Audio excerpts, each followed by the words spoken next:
An engagement, betrothal, or fiancé is a promise to wed, and also the period of time between a marriage proposal and a marriage. During this period, a couple is said to be betrothed, intended, affianced, engaged to be married, or simply engaged. Future brides and grooms may be called the betrothed, a wife-to-be or husband-to-be, fiancé or fiancée, respectively. The duration of the courtship varies vastly, and is largely dependent on cultural norms or upon the agreement of the parties involved. Long engagements were once common in formal arranged marriages, and it was not uncommon for parents betrothing children to arrange marriages many years before the engaged couple were old enough. Origin. The origins of European engagement in marriage practice is found in the Jewish law, first exemplified by Abraham, and outlined in the last Talmudist tractate of the Nashim order, where marriage consists of two separate acts, called eruso, which is the betrothal ceremony, and nisuin or chuppah, the actual ceremony for the marriage. Eruso changes the couple's interpersonal status, while nisuin brings about the legal consequences of the change of status. This was later adopted in ancient Greece as the gamos and engysis rituals.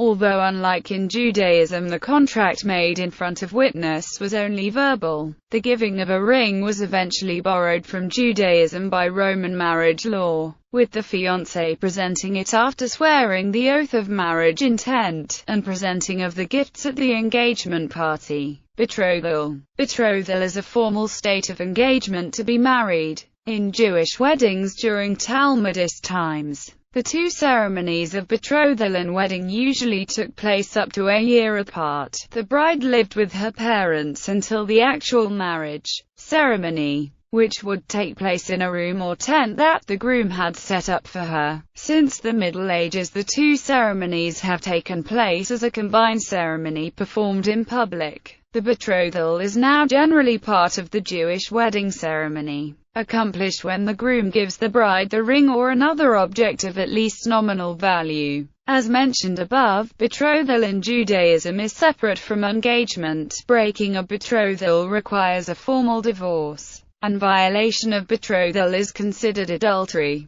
Typical steps of a match were the following. Negotiation of a match, usually done by the couple's families with bride and groom having varying levels of input, from no input, to veto power, to a fuller voice in the selection of marriage partner. This is not as widely practiced as it was historically, although it is still common in culturally conservative communities in Israel, India, Africa, and Persian Gulf countries, although most of these have a requirement that the bride be at least allowed veto power. Negotiation of bride price or dowry in most cultures evolved from Europe. Bride prices or dowries have been reduced to the engagement ring accompanying the marriage contract, while in other cultures, such as those on the Arabian Peninsula, they are still part of negotiating a marriage contract. Blessing by the parents and clergy, exchange of vows and signing of contracts, often one of these is omitted. Celebration. The exact duration of a betrothal varies according to culture and the participants' needs and wishes. For adults, it may be anywhere from several hours to a period of several years. A year and a day are common in neo-pagan groups today. In the case of child marriage, betrothal might last from infancy until the age of marriage. The responsibilities and privileges of betrothal vary. In most cultures, a betrothed couple is expected to spend much time together, learning about each other. In some historical cultures, the betrothal was essentially a trial marriage, with marriage only being required in cases of conception of a child. Almost all cultures are loosening restrictions against physical contact between partners, even in cultures that normally had strong prohibitions against it. The betrothal period was also considered to be a preparatory time, in which the groom built a house, started a business or otherwise proved his readiness to enter adult society. In medieval Europe, in canon law, a betrothal could be formed by the exchange of vows in the future tense. but sexual intercourse consummated the vows, making a binding marriage rather than a betrothal. Although these betrothals could be concluded with only the vows spoken by the couple, they had legal implications. Richard III of England had his older brother's children declared illegitimate on the grounds their father had been betrothed to another woman when he married their mother. A betrothal is considered to be a semi-binding contract. Normal reasons for invalidation of a betrothal include revelation of a prior commitment or marriage, evidence of infidelity, failure to conceive, failure of either party to meet the financial and property stipulations of the betrothal contract. Normally, either party can break a betrothal, though some financial penalty usually applies. In some common law countries, including England and Wales and many U.S. states, it was once possible for the spurned partner to sue the other for breach of promise or heart balm. This provided some protection in an age where virginity at marriage was considered important, and having a failed engagement could damage one's reputation. But this tort has become obsolete in most jurisdictions as attitudes to premarital sex have softened and emphasis shifted to allowing people to leave loveless relationships. Anglican Communion. The rite of betrothal in the Anglican Communion is found within the Book of Common Prayer, first published in 1549. The Anglican Communion, as well as the Methodist Church and Presbyterian Church,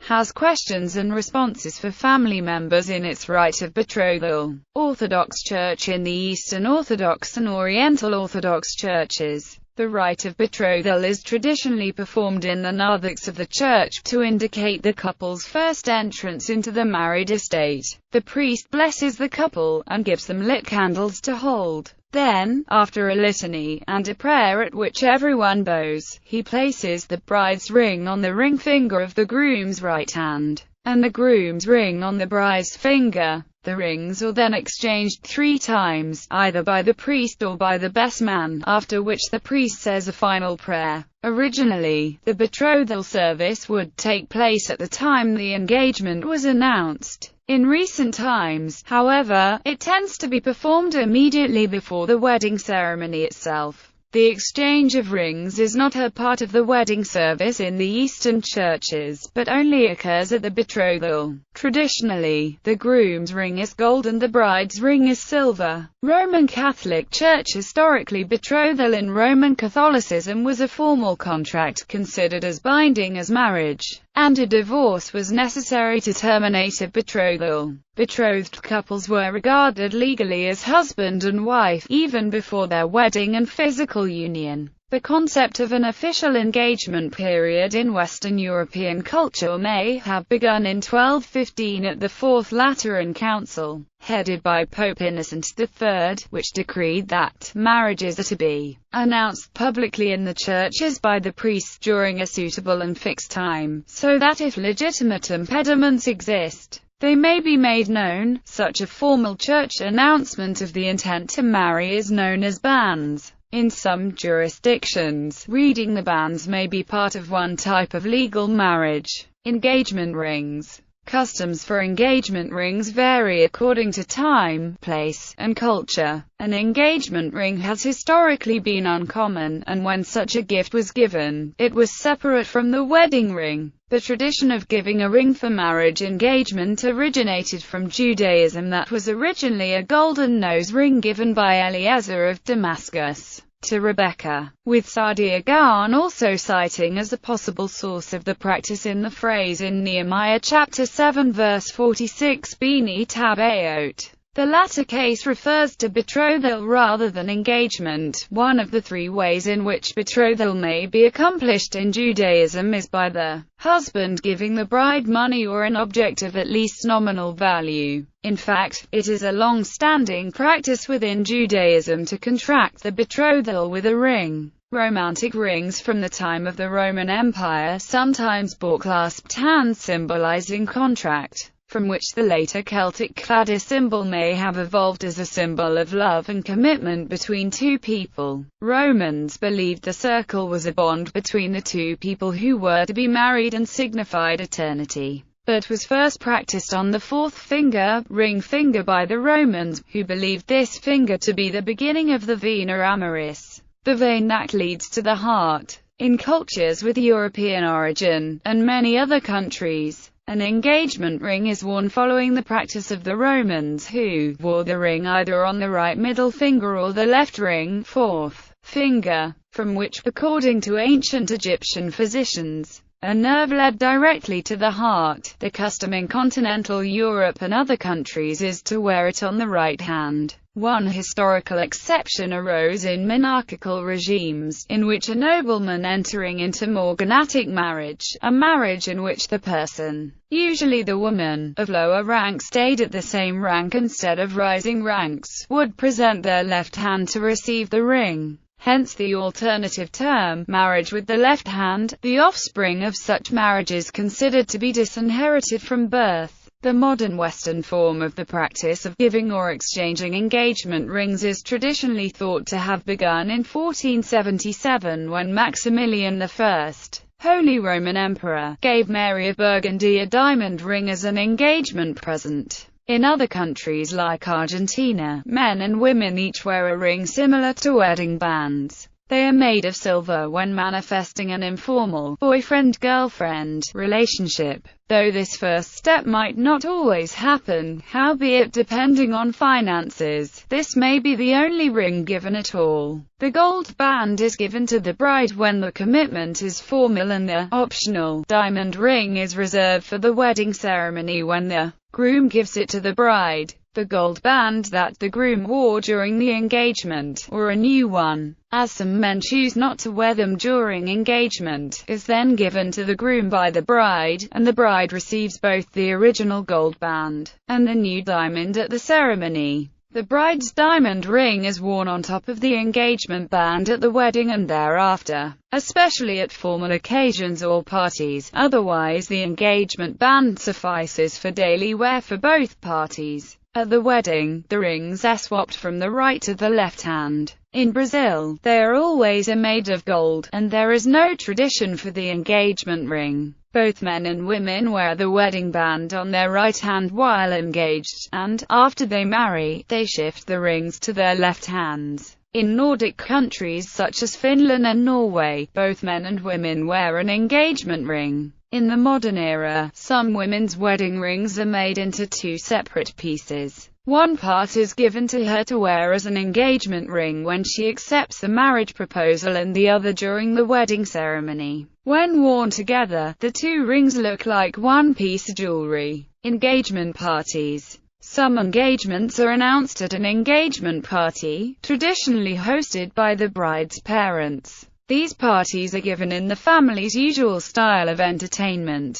Traditionally, engagement parties were normal parties at which a surprise announcement of the engagement was made by the father of the bride to his guests. Therefore, it is not a traditional gift-giving occasion, since no guests were supposed to be aware of the engagement until after their arrival. In modern times, engagement parties often celebrate a previously publicized engagement. Whether presents are given at these engagement parties varies from culture to culture.